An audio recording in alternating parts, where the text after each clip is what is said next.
Assalamualaikum warahmatullahi wabarakatuh. Puji sareng syukur urang sangakeun ka Allah Subhanahu wa taala anu Maha Agung. Dina dinten ieu teh urang tiasa ngariung sasarengan dina acara ieu. Hadirin anu dipikah hormat. Barina kana kada jeung kadar. Seueur manfaatna di antarana tiasa nguatkeun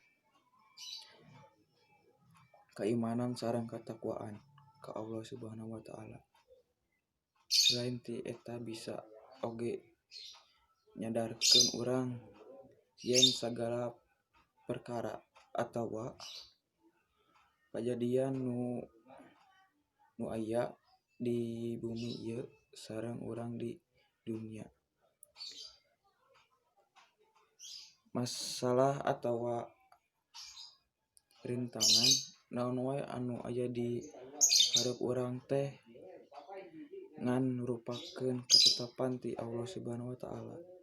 Jadi urang teh kudu takwa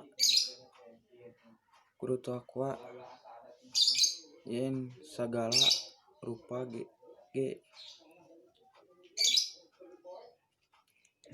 ge tos aya izin ti Allah Subhanahu wa taala.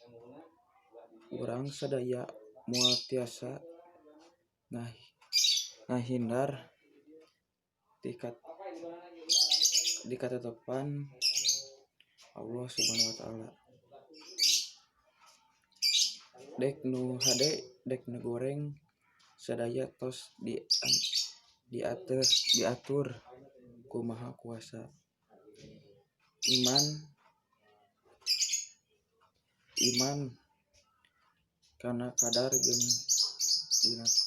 dina kada jeung kadar. Ieu oge bisa numbuhkeun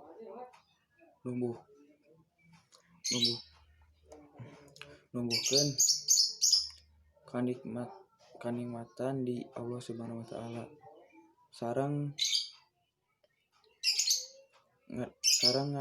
ngadorong urang bersyukur ka Allah Subhanahu wa taala.